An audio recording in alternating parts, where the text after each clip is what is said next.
かまどでご飯を炊いてみた。江戸の知恵は本当に美味しかった。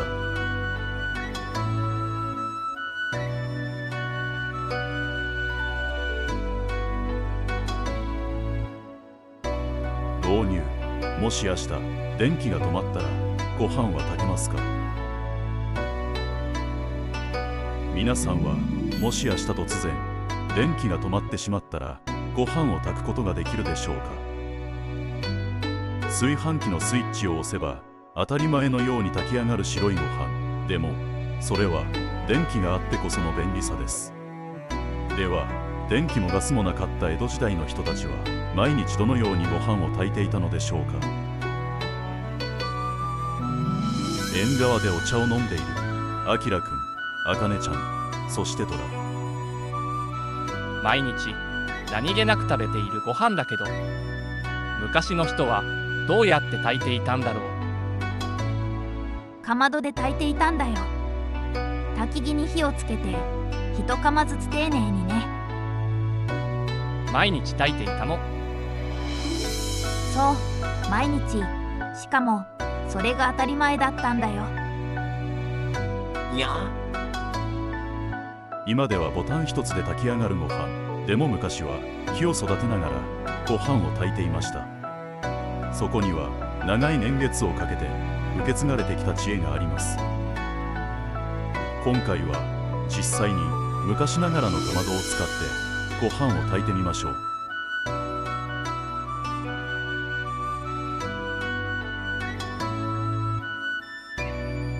第1章、かまどでご飯を炊いてみる。朝の柔らかな光。庭先には昔ながらのかまど、横には積み上げられた焚き木、羽釜が静かに置かれています。これが昔の台所なんだ。思っていたよりシンプルだね。でもこのかまどが家族の食事を支えていたんだよ。毎日ここでご飯やお味噌汁を作っていたの。江戸時代、かまどは暮らしの中心でした。朝早く火を起こし、ご飯を炊き、お湯を沸かし、おかずを作る。一家の一日はこの日から始まっていたのです。まずは火を起こすところからなんだね。火もいきなり大きくしないんだよ。細い焚き火から少しずつ育てていくの。昔の人にとって火はとても大切なものでした。強すぎてもダメ、弱すぎてもダメ。炎の様子を見ながら少しずつ焚き火を足していきます。火を育てるという感覚だったのかもしれません。お米を入れて水加減も大事そうだね。昔は計量カップなんてなかったから経験で覚えていたんだよ。何度も炊くうちに手が覚えていくの。現代では計量カップや炊飯器が水加減を助けてくれます。しかし昔の人はお米の量や季節、気温、湿度まで感じ取りながらご飯を炊いていました。毎日の積み重ねがそのまま技術になっていたのです。焚き木が燃える音、パチパチ、ゆらゆらと揺れる炎、立ち上る煙。この音、なんだか落ち着くね。火を見ていると不思議と時間がゆっくり流れる気がするでしょう。便利さを追い求める現代では待つ時間はできるだけ短い方が良いと考えられています。でも昔は違いました。火を見つめ、焚き木をくべ、炊き上がる香りを楽しみながら待つ時間も暮らしの一部だったのです。なんだか美味しそうな香りがしてきた。ここからが一番大事な時間なんだよ。昔から伝わるある有名なことわざがあるの。にゃ。昔の人は本もインターネットもない時代にご飯を美味しく炊くための知恵を短い言葉に込めて次の世代へ伝えてきました。その口づては今でも日本各地に残っています。次の章では有名なことわざ、はじめちょろちょろ、中パッパ、赤子泣いてもふたとるなに隠された本当の意味を一緒に見ていきましょう。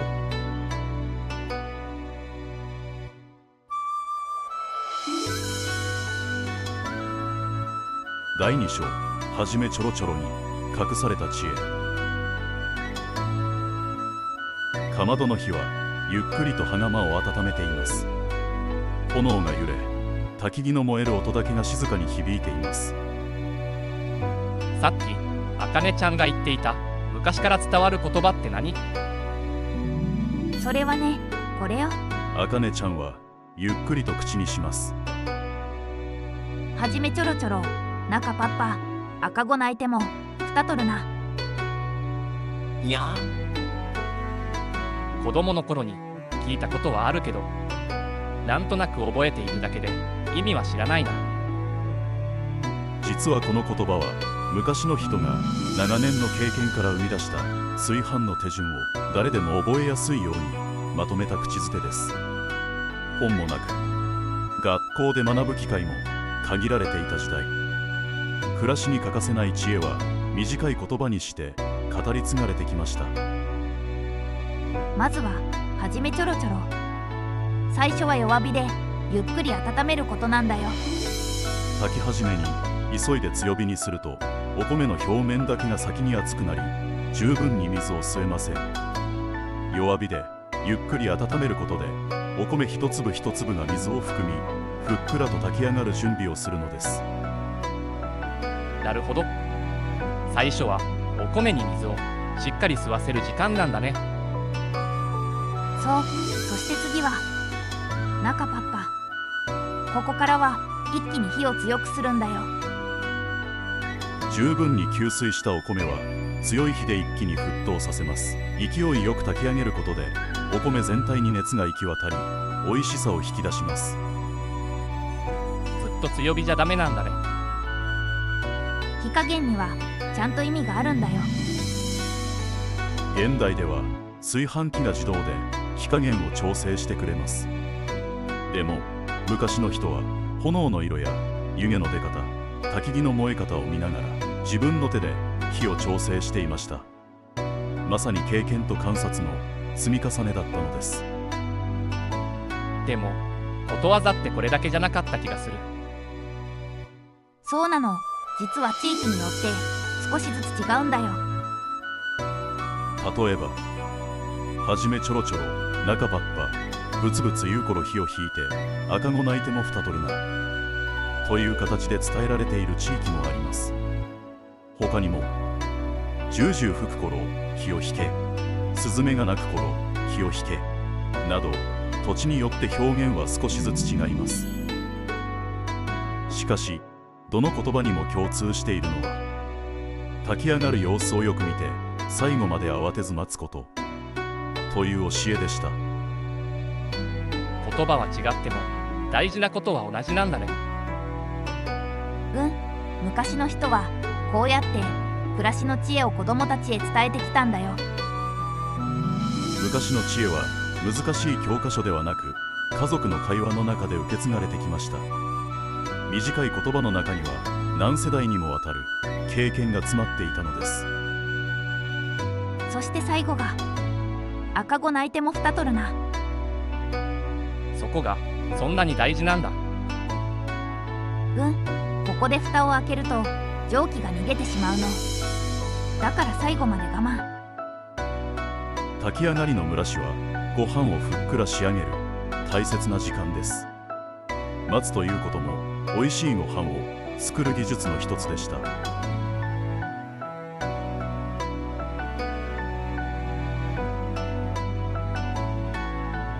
第3章、いよいよ炊き上がる。しばらくするとかまどの火が静かに落ち着きます。羽釜の中では最後の蒸らしが進んでいます。まだ開けちゃダメなの？まだダメよ。昔の人の言葉を信じてみようよ。にゃ便利な時代では数分待つことさえ長く感じることがあります。でもこの待つ時間こそがご飯を一番おいしくしてくれる時間なのかもしれません。ふわりと白い湯気が立ち上ります。甘い香りが広がります。わあ、すごい。見て、お米が一粒一粒立っているよ。艶やかに輝く炊きたてのご飯、羽釜いっぱいに広がる湯気、香ばしいお焦げの香り、かまどでしか味わえない特別な瞬間です。すごく甘い。何もつけていないのにお米そのものが甘いよ。ゆっくり炊くことでお米の持つ美味しさが引き出されるんだね。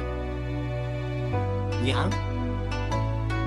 もちろん炊飯器で炊いたご飯もとても美味しく炊けます。だからどちらが優れているという話ではありません。ただかまどで炊く時間には火と向き合い、香りを楽しみ、炊き上がりを待つという現代では少なくなった豊かな時間があります。その時間を丸ごと味わうことが昔の人にとってのごちそうだったのかもしれません。ご飯が美味しかった理由はお米だけじゃなかったんだね。炊き上がるまでの時間も一緒に味わっていたんだと思う。一杯のご飯の向こうには木を育てる知恵と家族の食卓を大切にする心がありました。そしてその知恵は今もなお私たちの暮らしに静かに語りかけています。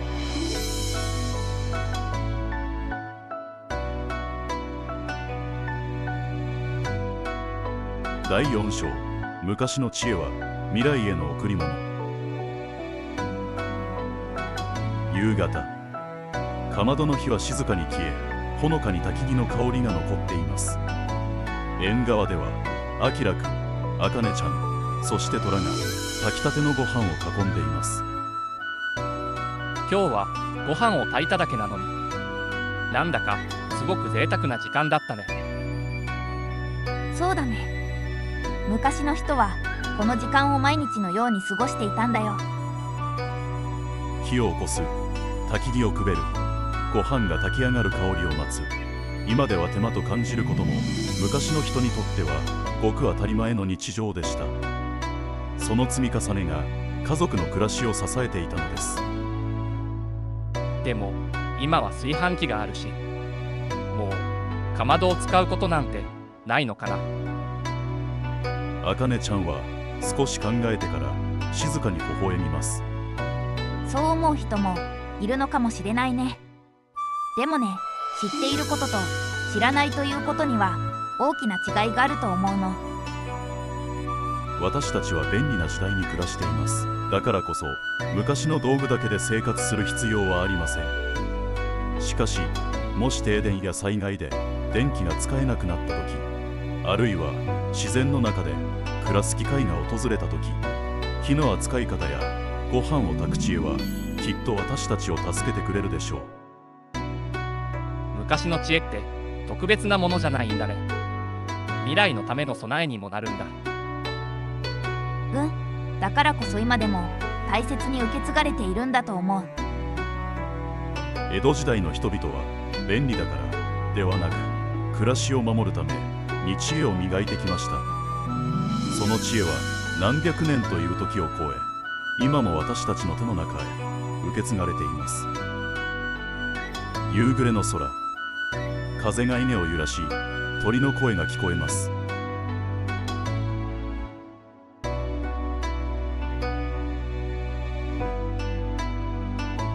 最終章、一杯のご飯が教えてくれたこと。夕日が山の向こうへ沈み始めます。縁側には炊きたてのご飯と味噌汁、湯気がゆっくりと立ち上っています。あきらくんはご飯を見つめながら、今日美味しかったのはご飯だけじゃなかった気がする。どういうこと？それはね、火を見ていた時間、ご飯の香りを待った時間、みんなで話しながら過ごした時間、全部がごちそうだったんだよ。あかねちゃんは優しくうなずきます。昔の人は食事だけじゃなく、その時間も大切にしていたのかもしれないね。トラは満足そうに前足を舐めています。にゃ。便利さは私たちの暮らしを豊かにしてくれました。ボタン一つでご飯が炊けることも決して当たり前ではありません。その便利さに感謝しながらも、昔の知恵を知ることで毎日の暮らしはもっと豊かになるのではないでしょうか。はじめちょろちょろ、中パッパ、赤子泣いてもふた取るな。その短い言葉の中には先人たちの経験と工夫、そして家族を思う気持ちが込められていました。それは単なる炊飯のコツではなく、暮らしを次の世代へつないでいくための大切な知恵だったのです。あきらくんは空を見上げながら、昔の知恵って本当にすごいね。知れば知るほど今の暮らしにも役立つことばかりだ。だから私は思うの。昔の暮らしは懐かしいだけじゃない。未来をもっと豊かにするヒントがたくさん詰まっているんだって。かまどで炊いた一杯のご飯、その湯気の向こうには昔の人たちが積み重ねてきた知恵と穏やかな暮らしがありました。忙しい毎日の中でほんの少し立ち止まり、昔の知恵に耳を傾けてみる、そんな時間がこれからの暮らしを少しだけ豊かにしてくれるのかもしれません。虎は夕日に向かって元気よく鳴いています。にゃお。